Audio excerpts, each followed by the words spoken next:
तो प्रत्यक्ष ज्ञान का जो करण है ना, जो करण है वही क्या कहलाता है? प्रत्यक्ष। ठीक है ना? प्रत्यक्ष ज्ञान का जो करण है उसे प्रत्यक्ष कहते हैं। ठीक है? प्रत्यक्ष ज्ञान का जो असाधारण कारण। ठीक है? प्रत्यक्ष ज्ञान का असाधारण कारण क्या कहलाता है? प्रत्यक्ष। अब देखिए, दो प्रकार के प्रत्यक्ष हमारे समक्ष आने वाले हैं। एक प्रत्यक्ष ज्ञान है, ठीक है, किसी चीज का प्रत्यक्ष ज्ञान होना। ठीक है? तो जो प्रत्यक्ष ज्ञान होता है हमें किसी चीज का, है ना, उस प्रत्यक्ष ज्ञान का जो कारण, जिसके द्वारा प्रत्यक्ष ज्ञान हो रहा है, वही क्या कहलाता है? प्रत्यक्ष। ये क्या है? प्रमाण। ये प्रमाण का लक्षण है। ठीक है ना? ये प्रत्यक्ष ज्ञान का जी। लक्षण नहीं है। ये किसका लक्षण है? प्रत्यक्ष प्रत्यक्ष प्रमाण। प्रमाण। सॉरी, कितने प्रमाण मानते हैं ये?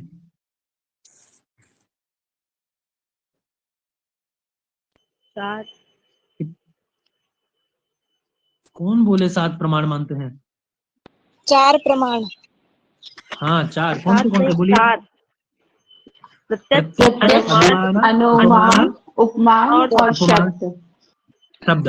अब जो प्रत्यक्ष प्रमाण है ना, जो प्रत्यक्ष प्रमाण है उसका लक्षण क्या कर रहे हैं कि जो तत्र माने कहा, उन 4 प्रमाणों में, है ना, जो 4 प्रमाण हमने पीछे देखे थे ना, जी, प्रत्यक्ष ज्ञान के कारण जो है प्रत्यक्ष अनुमान, तत्र करणम अभी चतुर्विधम, प्रत्यक्ष अनुमान उपमान शब्द भेदात, पीछे देख के आए हैं ना हम लोग। तो उन्हीं 4 उनमें करणों में जो प्रत्यक्ष ज्ञान का जो कारण है उसे क्या कहते हैं? प्रत्यक्ष। ठीक है ना? प्रत्यक्ष ज्ञान जिसके द्वारा होता है ना, उसमें जो कारण है उसको क्या कहते हैं? प्रत्यक्ष प्रमाण। ये तो किसका लक्षण हुआ? ये प्रत्यक्ष प्रमाण का लक्षण हुआ। ठीक है ना? प्रत्यक्ष ज्ञान का जी। लक्षण नहीं है। अपितु ये प्रत्यक्ष प्रमाण किसमें सहायक है? प्रत्यक्ष ज्ञान में। ठीक है ना? प्रत्यक्ष जी। ज्ञान में जो सहायक है वो क्या है? प्रत्यक्ष प्रमाण। ठीक है? जी। क्लियर है ना? जी और मुझे। इसको क्या कहते हैं? प्रत्यक्ष प्रमाण को प्रमा, है ना, यथार्थ ज्ञान, इसको प्रमा भी कहते हैं। ठीक है ना? जी। अब क्या कह रहे हैं आगे देखिए, इंद्रियार्थ सन्निकर्ष जन्यम ज्ञानम प्रत्यक्षम। इससे पहले एक चीज और समझ लेते हैं हम, है ना। तो जो प्रत्यक्ष ज्ञान होगा वो किसके द्वारा होगा? हमें इंद्रिय। किसी वस्तु का प्रत्यक्ष होता है तो किसके द्वारा होता है? इंद्रियों ने। इंद्रिय, इंद्रिय अर्थात इंद्रियों के संयोग। माध्यम से। इंद्रियों के माध्यम से। ये क्लियर है ना? इंद्रियों के माध्यम से किसी चीज का जी। प्रत्यक्ष होता है। और जी इंद्रियां मुझे। कितनी हैं हमारी? 6 11। इंद्रियां हैं। चक्षु, रसन, श्रोत्र, घ्राण, त्वक और मन। ठीक है ना? मन कैसा है? अतीन्द्रिय है ना? चक्षु, रसन, श्रोत्र, घ्राण, त्वक और मन, ये 6 इंद्रियां हैं, है ना। इन 6 इंद्रियों के द्वारा हम वस्तुओं को प्रत्यक्ष करते हैं। ठीक है ना? जी मत। ये क्लियर है? जी जी जी। चलिए, इन 6 इंद्रियों के द्वारा ही हम किसी चीज को प्रत्यक्ष कर पाते हैं, है ना। तो हमने ईश्वर सिद्धि जब पढ़ रहे थे तो हमने देखा था ना ये चीज, कि ईश्वर क्यों सिद्ध है, क्यों सिद्ध नहीं हो पा रहा है। तो प्रत्यक्ष प्रमाण जब कहा था हमने, तो 6 चीज देखी थी ये, कि ना तो वो चक्षु से देखने योग्य है, ना रसना से आस्वादन करने योग्य है, श्रोत्र से सुनने योग्य भी नहीं है ना। तो इसीलिए वो प्रत्यक्ष प्रमाण प्रत्यक्ष नहीं हो सकता ईश्वर, है ना। प्रत्यक्ष प्रमाण से प्रमाणित नहीं किया जा सकता। ये चीज हमने जानी थी ना। तो इन 6 इंद्रियों से जो चीज प्रत्यक्ष हो पाती है ना, उसी को प्रत्यक्ष प्रमाण कह सकते हैं, कि हाँ ये प्रत्यक्ष प्रमाण है, इसको हमने प्रत्यक्ष किया है इन 6 इंद्रियों के द्वारा।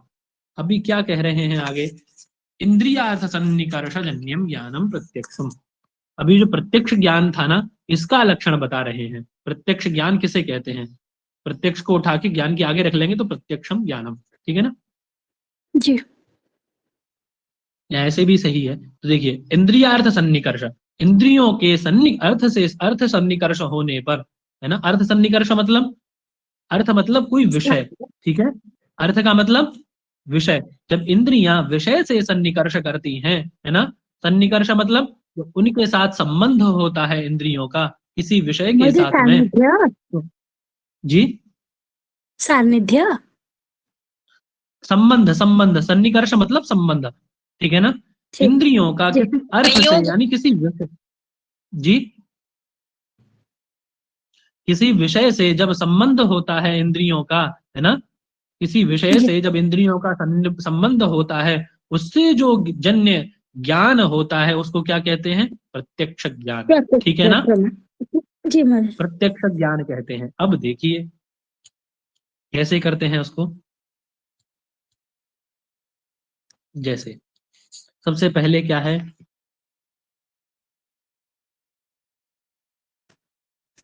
घ्राण को सबसे पहले पढ़ा था ना हमने पृथ्वी में, उसके बाद क्या पढ़ा था हमने? अप यानी रसन इंद्रिय को, ठीक है ना। फिर चक्षुरेंद्रिय को पढ़ा था तेज में। फिर क्या था? बोलिए, आगे आगे बोलते जाइए आप लोग भी। चक्षु के बाद क्या पढ़ा था? त्वक पढ़ी थी वायु में। अरे पृथ्वी, अप, तेज, वायु।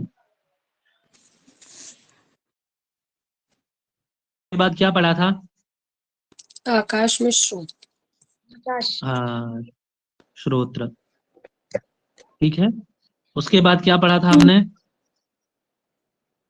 मन, ठीक है ना।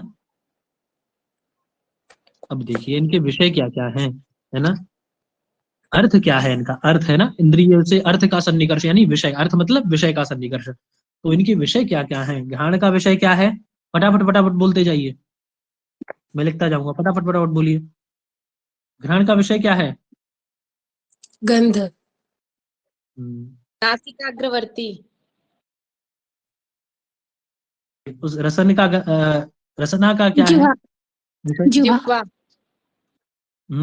विषय क्या है उसका? रसना स्वाद। के द्वारा क्या ग्रहण करते हैं हम लोग? स्वाद। रस, स्वाद लेते रसना हैं। ग्राह्यो गुणो रसः। गुण क्या है उसका? विषय क्या है? रस नहीं है। रसना ग्राह्यो गुणो रसः, घ्राण ग्राह्यो गुणो गंधः, ऐसे बोलना है, पूरा पूरा बोलना है, ठीक है ना, याद रखिएगा। चलिए आगे, चक्षु से क्या है? चक्षुर्मात्र ग्राह्यो गुणो रूपम। रूपम। चलिए आगे, त्वक का क्या है? स्पर्श। पूरा बोलिए, उसका लक्षण क्या है? इंद्रिय मात्र ग्राह्यो गुणो स्पर्शः। और लोग भी बोलिए भाई, बोलने से याद हो जाएगा, ये पाप नहीं लगेगा कोई, उसकी चिंता ना करिए। आगे, श्रोत्र से ग्रहण क्या होता है? शब्द ग्राह्यो गुणो श्रोत्रम। मन का क्या कार्य है? मन का विषय क्या है?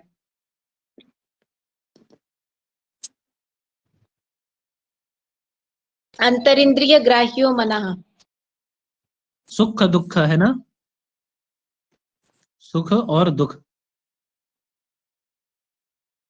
सुख दुख, ठीक है। सुख दुख हम मन से ग्रहण करते हैं, है ना, मन से ही तो महसूस करते हैं, सुख है दुख है हमें, ठीक है ना। तो ये इनके क्या हो गए? अर्थ हो गए, है ना, विषय हो गए इनके। जब इंद्रियों का इन विषयों से सन्निकर्ष होगा, है ना, क्या होगा? जब इंद्रियों का इन विषयों से, उनके अपने अपने विषयों से जब सन्निकर्ष होगा, है ना, घ्राण का गंध से सन्निकर्ष होगा, घ्राण का गंध से सन्निकर्ष, रसना का रस से, चक्षु का रूप से, त्वक का स्पर्श से, श्रोत्र का शब्द से, मन का सुख दुख आदि से, जब इनसे इनका सन्निकर्ष होगा, इनसे संबंध होगा, तो जो उत्पन्न ज्ञान होगा इनसे, है ना, जब घ्राण जी का गंध से महाराज। सन्निकर्ष होगा तो जो ज्ञान उत्पन्न होगा सन्निकर्ष होने के उपरांत, है ना, जी। इंद्रियों का विषय से सन्निकर्ष होने के उपरांत जो ज्ञान उत्पन्न होगा वही क्या कहलाएगा? प्रत्यक्ष ज्ञान। प्रत्यक्ष ज्ञान। प्रत्यक्ष। प्रत्यक्ष ज्ञान। ठीक है ना, जी महाराज। जी। ये क्लियर है ना, यहाँ तक समझ में आ जी गया ना महाराज। सबको? जी जी जी महाराज। जी जी जी। जी। ये सब ध्यान रखिएगा, इसको या तो नोट कर लीजिए, स्क्रीनशॉट ले लीजिए, बाद में नोट कर लीजिएगा इसको, ठीक है। जी क्या ले क्या विषय है किसके, याद वैसे सीधे सीधे याद ही हो गया होगा। जी बता दें महोदय। इसको। जी चलिए अब देखिए, हमने चक्षु का विषय क्या बनाया था? रूप रूप ठीक है, चलिए। रूप मतलब किसी का भी स्वरूप, ठीक है ना, ये नहीं जी महोदय। चेहरा रूप, ये रूप नहीं, कोई भी स्वरूप, किसी वस्तु का स्वरूप। स्वरूप, ठीक है ना, रूप जी वही। महोदय। चलिए चलिए, चक्षु से हमें रूप का ज्ञान होता है। अब बहुत लोग होते हैं जो चश्मा पहनते हैं, है ना, पहनते हैं ना चश्मा, जी महोदय पहनते। जी जी पहनते हैं चश्मा, ये हमारे चक्षु हैं, ठीक है। अब उपनेत्र पहन लिया इस पे हमने, जी ठीक है। अब ये विषय है, ये क्या है, ये विषय है, ठीक विषय। है, ये विषय है, इसका रूप है ना, ये रूप है, विषय। अब चक्षु का इस विषय से सन्निकर्ष हो पाएगा, क्योंकि बीच में तो व्यवधान आ गया, तब उनको भान कैसे हो पाता है?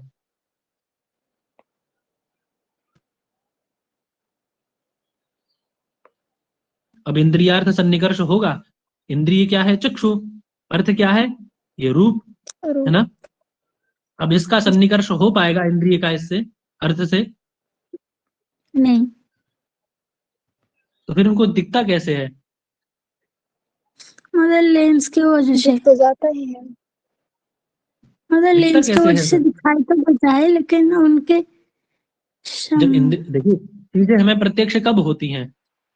जब जब हम हमारा इंद्रिय से, इंद्रिय अर्थ सन्निकर्ष होगा, इंद्रिय से विषय का सन्निकर्ष, जी अर्थ का सन्निकर्ष होगा। तो सन्निकर्ष ही नहीं हो पा जी रहा है, उसमें बीच में ये लेंस रूपी व्यवधान आ रहा है, तो फिर कैसे होगा?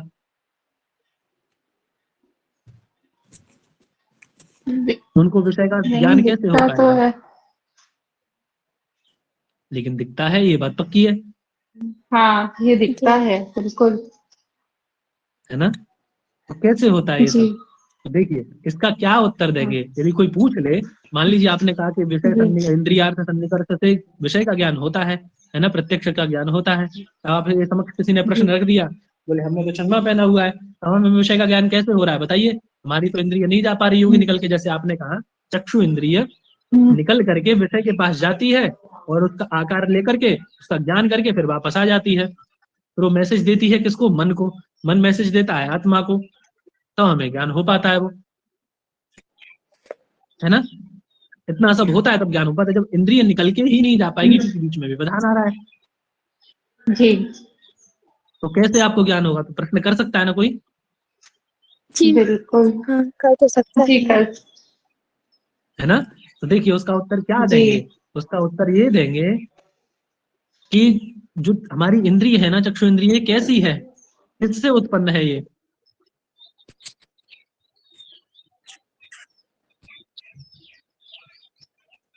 जो इंद्रिय है वहां कौन किस रूप में रहती है ये तेजस इंद्रिय है। कैसी इंद्रिय है ये? तेज से उत्पन्न है ना, तेज जी जी है ना, तेज से उत्पन्न है ना। हाँ जब हमने तेज का लक्षण पढ़ा था तो वहां पढ़ा था ना, चक्षु मात्र ग्राह्यो गुण रूप, वो सॉरी, कृष्ण कृष्ण स्पर्श ताराग्रवर्ती कृष्ण तेज कृष्ण ताराग्रवर्ती पढ़ा था कृष्ण ना। तारा तो वो सर। तेज रूपी जी इंद्रिय है। कैसी इंद्रिय है हमारी? तेज रूपी इंद्रिय। तेज। तो यहाँ तो आप ये मान लीजिए कि तेज होने के कारण, जिस प्रकार से सूर्य तेजवान है तो उसका प्रकाश कैसा है? फैलता हुआ चलता है ना। उसी प्रकार से जो हमारी इंद्रिय है वो भी फैलती हुई जाती है। तो या तो ये मान लीजिए आप, या फिर ये मान लीजिए तेज होने के कारण वो क्या करेगी, उसका भेद करके, उसका भेदन करके विषय का सन्निकर्ष करेगी। ठीक है, दो बातें हैं, दोनों में से कोई भी मान लीजिए आप। उस कांच में प्रवेश करती हुई विषय का सन्निकर्ष करेगी, अथवा ये फैलती हुई चलती है तो विषय का सन्निकर्ष करेगी। ठीक है, जी महोदय। ये क्लियर है ना। जी चलिए अब ये एक और देखिए, एक छोटा सा प्रश्न और देख लीजिए।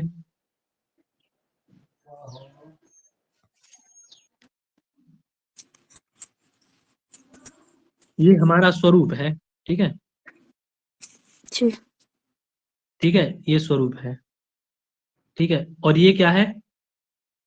शीशा है। ठीक है, दर्पण। जी अब इसमें भी हमें अपना प्रतिबिंब दिखाई देता है। ठीक है, दिखाई देता है ना, स्वरूप दिखाई जी देता है ना शीशे में। जी मदर। तो ये दर्पण में जो हमारा मुख है ना, इसकी प्रतीति कैसे होती है, इसका प्रत्यक्ष ज्ञान कैसे होता है?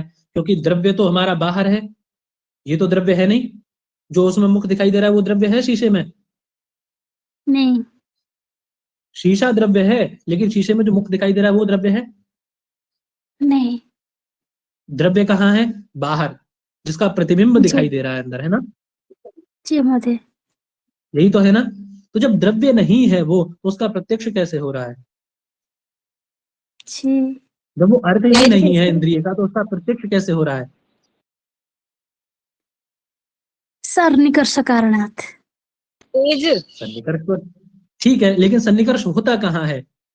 इंद्रिय सन्निकर्ष कहाँ करती है? हमारी अर्थ से ना। कोई ना कोई विषय होना चाहिए। विषय क्या होगा? कोई कोई द्रव्य होगा।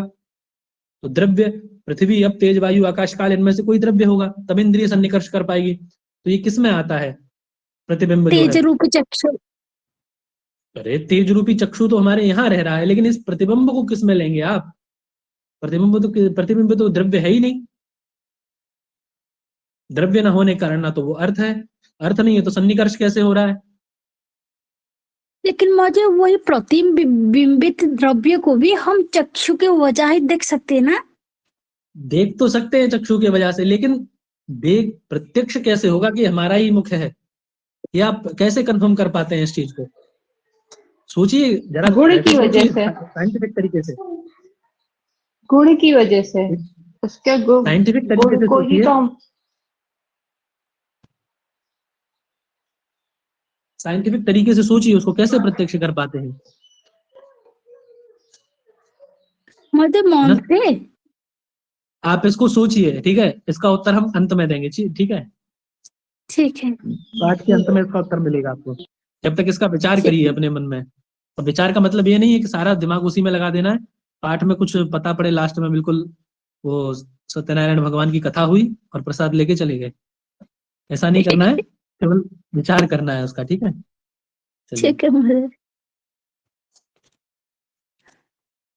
हाँ, तो क्या देख रहे थे हम लोग? इंद्रियार्थ सन्निकर्ष ज्ञानम प्रत्यक्षम। इंद्रियों से जब अर्थ का सन्निकर्ष होता है तो प्रत्यक्ष ज्ञान होता है। ठीक है ना? यहाँ जी तक क्लियर हो गया था ना? जी कोई मदर। भी इंद्रिय है उससे जब अर्थ का सन्निकर्ष होगा तभी हमें प्रत्यक्ष ज्ञान होगा। शीत उष्ण इत्यादि का ज्ञान भी हमें, जब त्वच इंद्रिय है, जो त्वक इंद्रिय है हमारी, वो क्या करती है? विषय से प्रत्यक्ष करती है ना? अर्थ, अर्थ क्या है? विषय क्या है? क्या विषय है? जल, है ना? तो जल से जब जी स्पर्श करेगी वो, तो क्या, तभी तो महसूस होगा ना, तभी तो प्रतीति होगी हमें, तभी तो विषय का ज्ञान होगा कि उष्ण है या अनुष्ण है या शीत है। इसका ज्ञान तभी होगा ना जब इंद्रिय अर्थ से सन्निकर्ष करेगी। तो जो ज्ञान होगा वो कैसा ज्ञान होगा? प्रत्यक्ष ज्ञान होगा। ठीक है? जी मदर। चलिए आगे क्या कह रहे हैं? वह ज्ञान दो प्रकार का है, तद्विविधम। वो कैसा है, कितने प्रकार का है प्रत्यक्ष ज्ञान?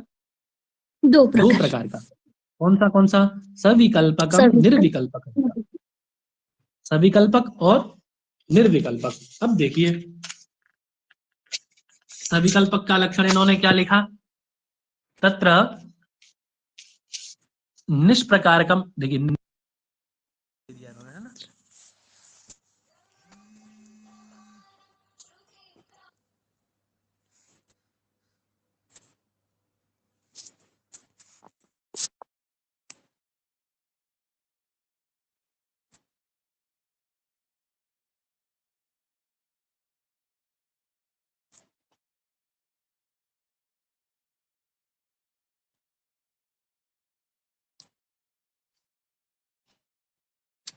आवाज आ रही है हमारी?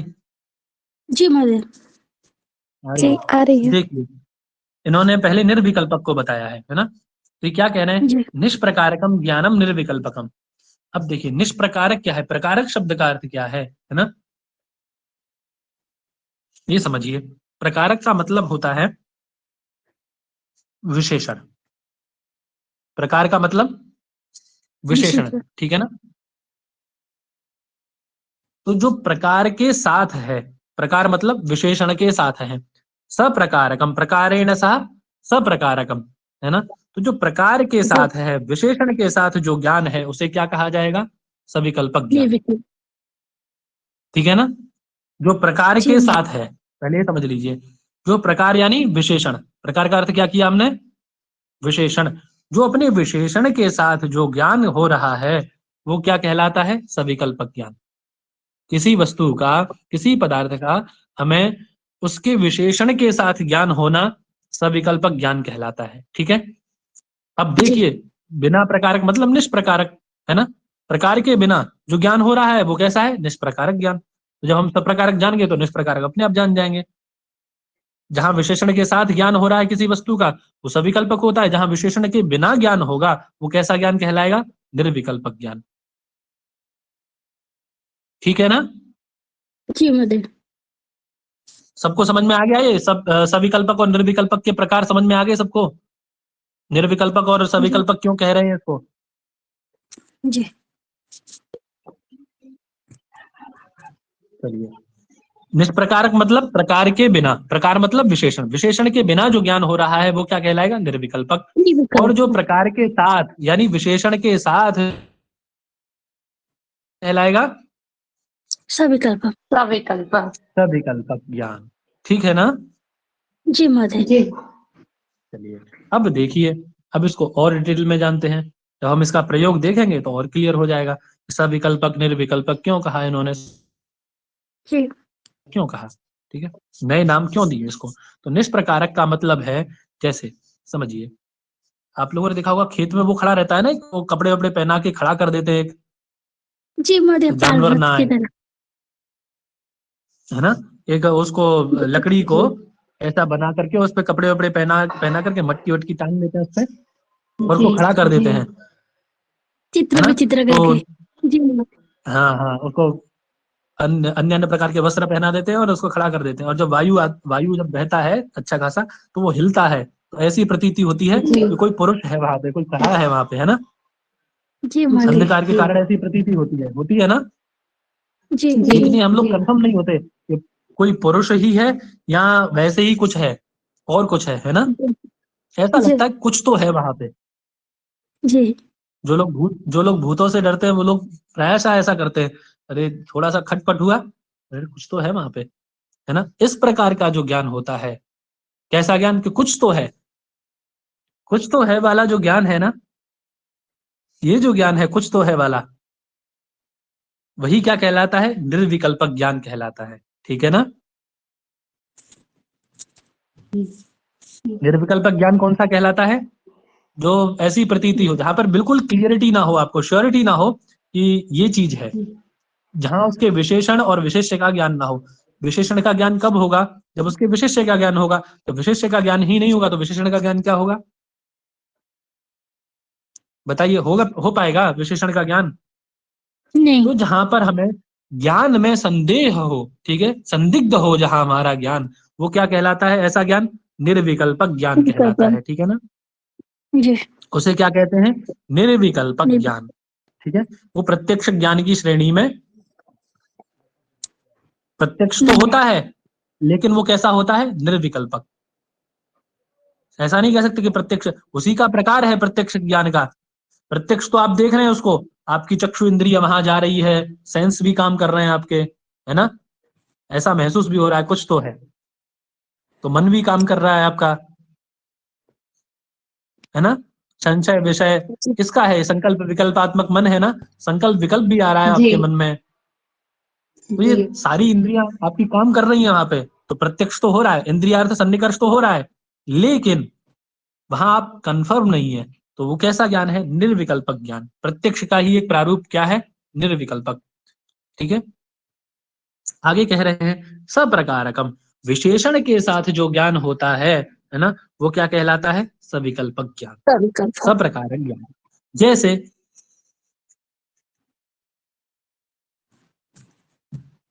डित्थो अयम, यहाँ ले लिख दिया इन्होंने, डित्थो अयम। डित्थ कहते हैं काष्ठ, वो उसका हाथी होता है ना, काष्ठ का, लकड़ी का जो हाथी होता है खिलौने छोटे बच्चों के, तो उसको डित्थ कहा जाता है। ठीक है। तो हम जब उस काष्ठ को, हाथी को देखते हैं, है ना, काष्ठ निर्मित हाथी को देखते हैं, है ना, उसका ज्ञान होता है ना हमें कि ये हाथी है ना, उसके डित्थत्व का ज्ञान होता है ना कि काष्ठ से निर्मित है ना, उसके जो विशेषण है उनका ज्ञान होता है ना।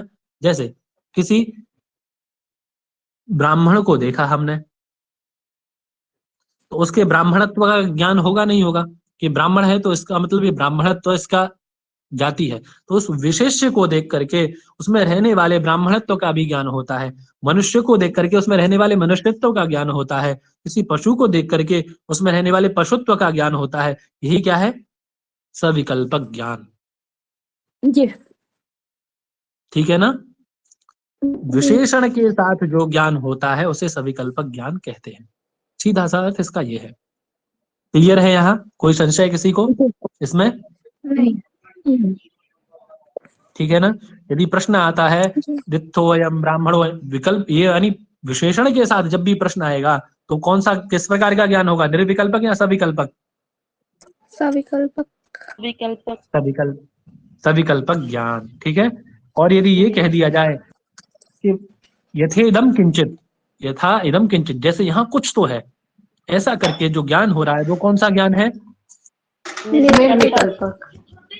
निर्विकल्पक ज्ञान। क्लियर है ना ये? जी। आगे चला जाए। जी चलिए,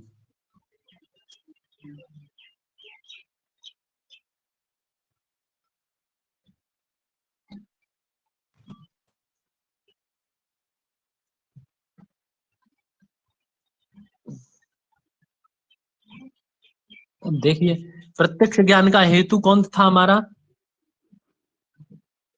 प्रत्यक्ष ज्ञान किसके द्वारा हो रहा था? उसमें हेतु कौन था हमारे प्रत्यक्ष ज्ञान में? नेत्र। इंद्रियां, है ना, हमारी इंद्रियां थी। ठीक है ना? इंद्रिय। हाँ, तो वही कह रहे हैं। देखिए प्रत्यक्ष ज्ञान हेतु, है ना, प्रत्यक्ष ज्ञान की तो जो हेतु है कौन? इंद्रियां। उनका जब अर्थ सन्निकर्ष होता है तो वो कितने प्रकार से होता है? सर 6 प्रकार से। 6 प्रकार। षट हाँ, विधा। प्रकार 6 प्रकार से होता है। ठीक है। इंद्रियों का अर्थ सन्निकर्ष कितने प्रकार से होता है हमारा? 6 प्रकार से। ठीक है ना? ये हमने पहले शुरुआत में ही जान लिया था इस चीज को, तो है ना? ठीक है। उसके बारे में बता रहे हैं तो वो कैसा होता है। देखिए कितने प्रकार होते हैं उसके, सन्निकर्ष होता है इंद्रियों का। ठीक है। तो एक तो संयोग होगा, दूसरा क्या है? संयुक्त समवाय होगा, तीसरा क्या? बोलिए कोई लोग, आप लोगों में से बोलिए कोई इसको। पहला संयोग होगा, फिर संयुक्त समवाय होगा, संयुक्त समेत समवाय होगा, फिर समवाय होगा, फिर समेत समवाय होगा, फिर विशेषण विशेष्य भाव होगा। ठीक है ना? ये क्लियर है इतना? जी ये सभी को समझ में आ गए होंगे। ठीक है ना? हमारे तो ये फिर से 6 प्रकार के षोडा सन्निकर्ष। ठीक है, 6 प्रकार के हमारे सन्निकर्ष हैं, है ना? 6 प्रकार से हमारा संबंध बनता है। तो संबंध कौन से हैं? संयोग, संयुक्त समवाय, संयुक्त समवेत समवाय, समवाय, समवेत समवाय और विशेषण विशेष्य भाव। इनका क्रम भी हमें याद रखना है, क्रम भी बहुत बार पूछा जाता है। ठीक है ना? सही सही क्रम क्या है वो सब तो क्रम याद रखना। कनेक्टेड है, लेकिन संयोग और समवाय क्यों वो उनके साथ संबंधित किसी नहीं है? क्या? मुझे समझ में नहीं आया आपका प्रश्न। मुझे जो आप षड्विध बोले हैं उनमें कुछ ना कुछ हिस्सा बनकर रहे, जैसे संयुक्त के साथ समवाय, समवेत के साथ समवाय, लेकिन संयोग और समवाय वो 2 चीज क्यों मतलब वो सब डिस्कनेक्टेड है? जानेंगे अभी हम डिटेल में पढ़ेंगे तो सब जान जाएंगे। ठीक है ना? आप ही बताएंगे इसको अपने आप से। देखिए चलिए, तो ये समझ में आ गया ना? 6 प्रकार के हमारे सन्निकर्ष होते हैं। ठीक है ना? 6 प्रकार से हमारा इंद्रिय का और इंद्रिय और पदार्थ का सन्निकर्ष होता है। कितने प्रकार से? 6 प्रकार से। ठीक है। उनके नाम हमने जाने। अब देखिए क्या कह रहे हैं ये। सबसे पहला क्या कहा है इन्होंने? चक्षुषा। ये आप लोगों में से कोई पढ़िए, आप लोग पढ़ा करिए इसको, पढ़िए आगे। चक्षुषा घट प्रत्यक्ष जनेन संयोगः सन्निकर्ष। संयोग सन्निकर्ष। चक्षु का, है ना, चक्षु का जो घट प्रत्यक्ष जनन है, चक्षु इंद्रिय से, है ना, किससे, जो हमारी चक्षु इंद्रिय है उससे घट का, जब घट रूपी जो द्रव्य है ना, घट रूपी जो द्रव्य है उसका जो प्रत्यक्ष ज्ञान हो रहा है ना, प्रत्यक्ष ज्ञान का जो हेतु है ना, उसको क्या कहेंगे, संयोग सन्निकर्ष, है ना, उसे ही क्या कहते हैं, संयोग सन्निकर्ष, संयोग संबंध, ठीक है ना। वो कैसा संबंध होता है, संयोग संबंध, जैसे घट है, ठीक है, ये हमारी चक्षु इंद्रिय है, ठीक है। अब इस चक्षु इंद्रिय से जो संयोग होगा इंद्रिय का, है ना, अर्थ सन्निकर्ष जो होगा, ये विषय अर्थ है, ये इंद्रिय है, इंद्रिय का जो सन्निकर्ष हो रहा है ना, संबंध हो रहा है, वो कैसा संबंध है, संयोग संबंध, ठीक है ना, जी क्लियर है ना। जी मुझे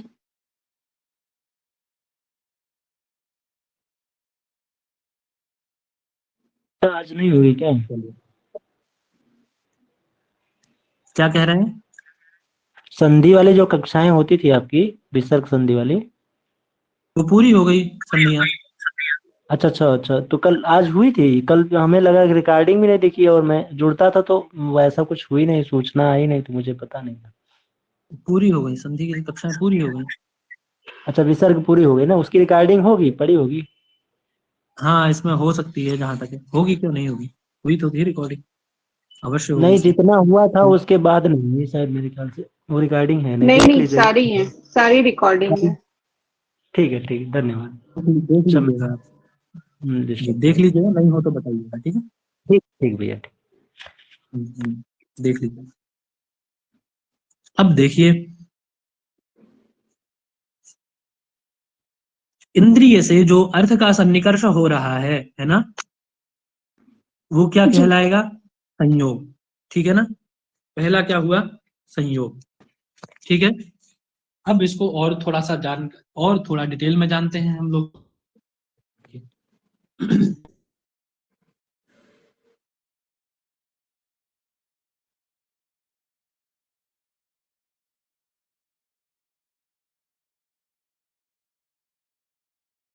भी एक द्रव्य है ना,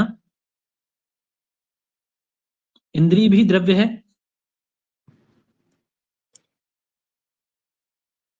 नहीं है, जी मुझे द्रव्य है, कैसे है, बताइए। क्यों? देखिए, द्रव्य कौन से हैं हमारे, पृथ्वी, अब, तेज, वायु, आकाश, काल, तो प्रत्येक इंद्रिय, है ना, प्रत्येक द्रव्य का वो है ना। जैसे तेज रूपी जो द्रव्य है उसका कौन है, उसको प्रेजेंट करने वाला कौन है, चक्षु इंद्रिय, है ना, चक्षु इंद्रिय, जी है कि नहीं। तो तेज जी रूपी जो एक द्रव्य है उसका किससे संबंध हो रहा है, घट रूपी इस चक्षु द्रव्य के से, है ना। अब अंतर इतना है, ये कैसा है, ये पार्थिव द्रव्य है, और ये कैसा है, ये तेजस द्रव्य है, ये अंतर है दोनों में, है ना। ये तेज का द्रव्य है और ये किसका है, ये पृथ्वी का है, यानी पार्थिव द्रव्य है, ये अंतर है दोनों में, है ना। चक्षु इंद्रिय क्या है, तेजस द्रव्य है ना। और ऐसे ही प्रत्येक इंद्रिय किसी किसी का द्रव्य है। तो कोई एक साथ में फटाफट प्रत्येक इंद्रिय का द्रव्य हमें बता दीजिए जल्दी से, घ्राण से शुरू करके प्रत्येक का बताते चलिए फटाफट। घ्राणेन्द्रिय किसका द्रव्य है, द्रव्य ऐसे करके बताते चलिए फटाफट।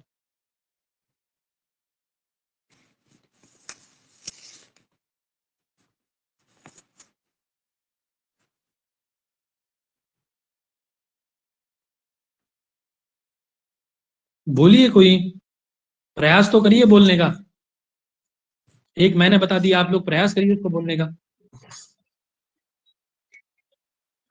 चक्षु मात्र ग्राह्य गुण रूपम, घ्राणो ऐसे नहीं बताना, जैसे ग्राह्य। जैसे मैंने बताया ना, ऐसे बताना है। जैसे जिसे मुझे रसन से रस। हमारा ध्यान इंद्रिय है, एक मिनट सुन लीजिए, पहले पहला वाला ध्यान इंद्रिय है ना, तो वो क्या है, जी पार्थिव द्रव्य है, ठीक है ना। घ्राण कहाँ से उत्पन्न है, पृथ्वी से ना, तो पार्थिव द्रव्य हुआ, घ्राण इंद्रिय पार्थिव द्रव्य हुई। रसन इंद्रिय क्या है, किससे उत्पन्न है, जल से, अप से, तो क्या जल हुई, से। जलीय द्रव्य हुई। तो ऐसे बताना है, ऐसे बताते जाइए फटाफट से। जी, गंध घ्राण से, गंध पृथ्वी। हम्म, हम्म। देखिए सुनिए, घ्राणेन्द्रिय किससे उत्पन्न होती है? पृथ्वी से, ठीक है। तो क्या हुई? पार्थिव द्रव्य। रसन इंद्रिय क्या है? जलीय द्रव्य, ठीक है। चक्षु इंद्रिय क्या है? तेजस द्रव्य। उसके बाद में आती है तेजस है। पृथ्वी, अब तेज, वायु। तो श्रोत वायु से उत्पन्न श्रोतेंद्रिय, कौन है? तेज, है ना। तो तेजस द्रव्य क्या हुई? सॉरी, त्वक इंद्रिय क्या हुई हमारी? वायवीय द्रव्य, ठीक है। उसके बाद आता है आकाश, है ना। तो श्रोत्र इंद्रिय क्या हुई? आकाशीय द्रव्य हुई, है ना। आकाश। उसके बाद आता है मन। जी। तो मन कैसा है? स्वतंत्र है। मन किसी का वो नहीं है, ठीक है। मन मन कैसा है? स्वतंत्र, स्वतंत्र द्रव्य है, ठीक है। ठीक है ना। जी। जी। ये क्लियर हुआ। अब देखिए, ये भी द्रव्य है और ये भी द्रव्य है, दोनों द्रव्य हैं लेकिन अलग अलग हैं। एक पार्थिव द्रव्य है और एक तेजस द्रव्य है। तो इन दोनों का क्या हो रहा है? दोनों द्रव्यों का क्या हो रहा है? ये संयोग। संयोग। संयोग। क्लियर है ना। दोनों जी। द्रव्यों का संयोग हो रहा है ना परस्पर। जी। एक द्रव्य का दूसरे द्रव्य से संयोग, यही क्या कहलाता है? जो सन्निकर्ष हो रहा है एक द्रव्य का दूसरे द्रव्य से, इसको क्या कहते हैं? संयोग। ये समझ में आ गया ना। एक द्रव्य का दूसरे द्रव्य से जो सन्निकर्ष है वही क्या कहलाता है? संयोग। ये प्रत्यक्ष ज्ञान का एक कारण है, ठीक है। एक कारण है प्रत्यक्ष ज्ञान का, ठीक है ना। इसके द्वारा भी हमें प्रत्यक्ष ज्ञान होता है। हेतु है ना प्रत्यक्ष ज्ञान में ये। जी। संयोग यदि नहीं रहेगा तो प्रत्यक्ष ज्ञान हो पाएगा क्या? दोनों नहीं। द्रव्यों का संयोग परस्पर नहीं होगा तो प्रत्यक्ष ज्ञान होगा? जी। नहीं होगा ना। तो इसीलिए प्रत्यक्ष जी नहीं ज्ञान होगा। का जो एक हेतु है वो क्या है? संयोग, ठीक है ना। चलिए अब देखिए एक और चीज। सबसे पहले क्या हुआ? आत्मा से संयुक्त कौन है? हमारा मन, ठीक है। आत्मा से संयुक्त कौन है? मन। हम लोग पढ़ चुके हैं इस चीज को ना पहले। आत्मा और जब मन के बारे में पढ़ा था तो हमने ये चीज पढ़ी थी। आत्मा से संयुक्त कौन है? मन, ठीक है। आत्मा के साथ संयोग मन का है और मन के साथ संयोग किसका है? हमारी इंद्रियों का, ठीक है ना। और इंद्रियों का जो संबंध हो रहा है वो किससे हो रहा है? अर्थ से। अर्थ से, है ना, यानी विषय से, है ना। अब समझ में आ गया ना। और ज्ञान का कारण कौन है? आत्मा। ज्ञान कहाँ होता है? आत्मा में। आत्मा में। जी। ज्ञानाधिकरण आत्मा। ज्ञान का अधिकारी कौन है? अधिकरण कौन है? आत्मा, ठीक है ना। आत्मा। तो क्या हुआ? पहले उल्टा ले लीजिए, या तो इंद्रिय और विषय का सन्निकर्ष हुआ, है ना। संयोग संबंध हुआ, सन्निकर्ष हुआ। उसने मैसेज किया किसको? मन को। मन ने मैसेज किसको मन किया? को। आत्मा आत्मा को। को। आत्मा को। तब जाकर के हमें ज्ञान हुआ किसी चीज का। जी कितना महोदय। अच्छा प्रोसीजर है।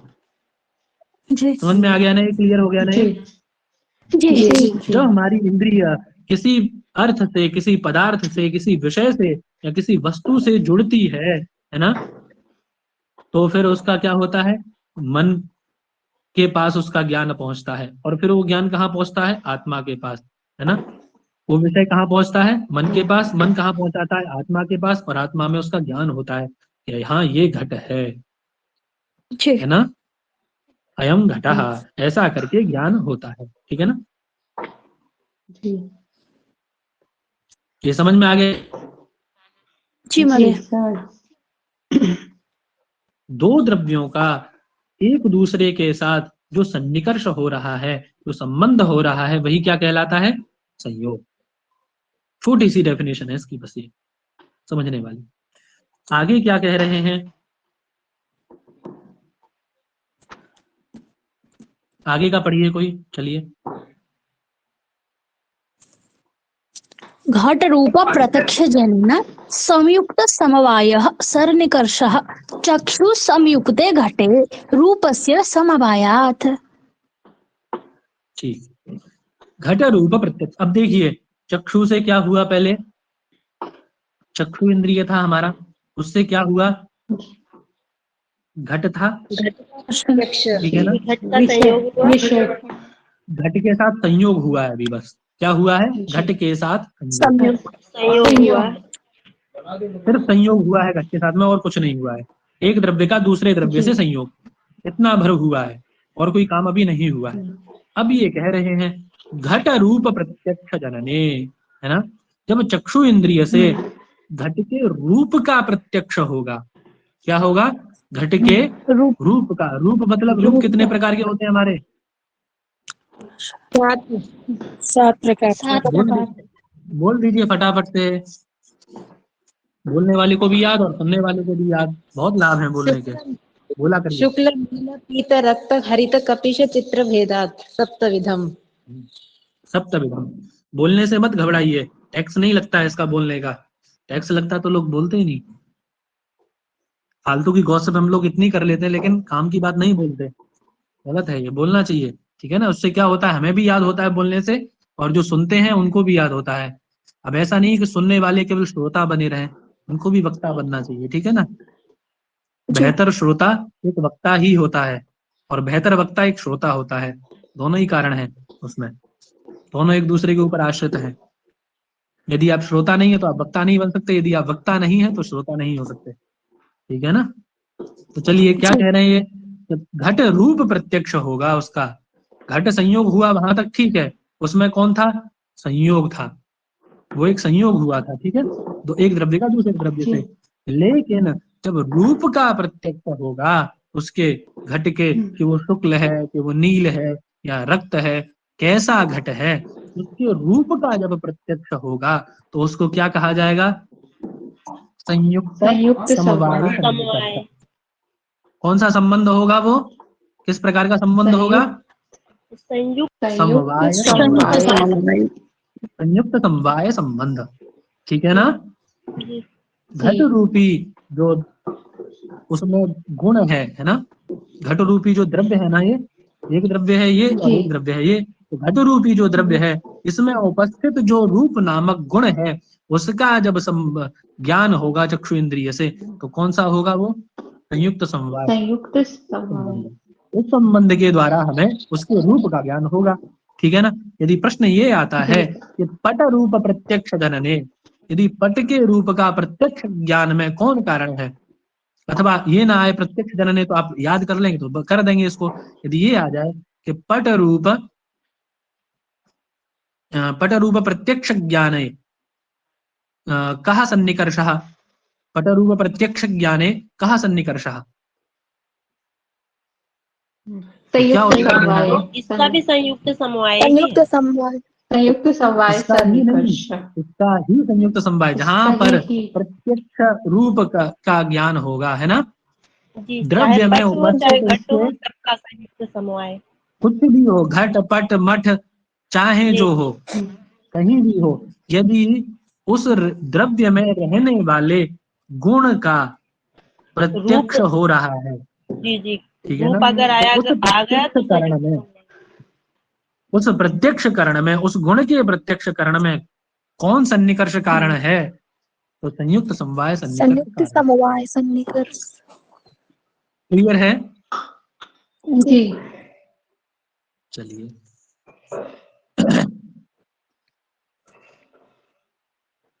अब देखिए,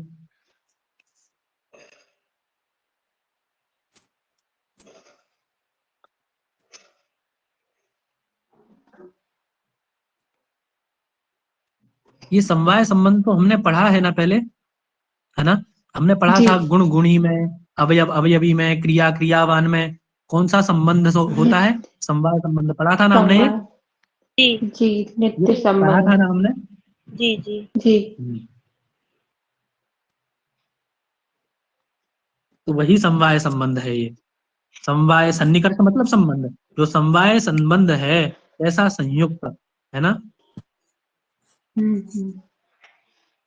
और वो कब होता है, तो चक्षु संयुक्ते घटे रूपस्य समवायात, जब रूप का समवाय संबंध होता है, किससे, गुण कौन है उसका, कृष्ण इत्यादि गुण, है ना, कृष्ण होना, यदि कच्चा घड़ा है तो कृष्ण होगा, और पका घड़ा है तो रक्त होगा, तो ये क्या है उसका गुण, और गुणी कौन है, जिसमें वो रह रहा है, घट, है ना? घट।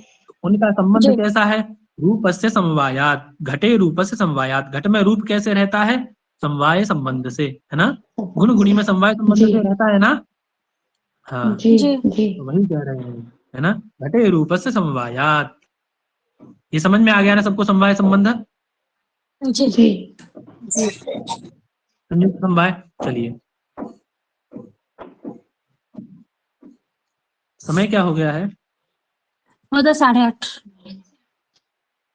पर्याप्त तो हो गया, यहीं रखा जाए आज इसको। कल जी वो तो 16 वही करने का सब। अंतिम प्रश्न है। सर, जी, उस प्रश्न का उत्तर। एक मिनट रीड ऑफ कर दे हम, रिकॉर्डिंग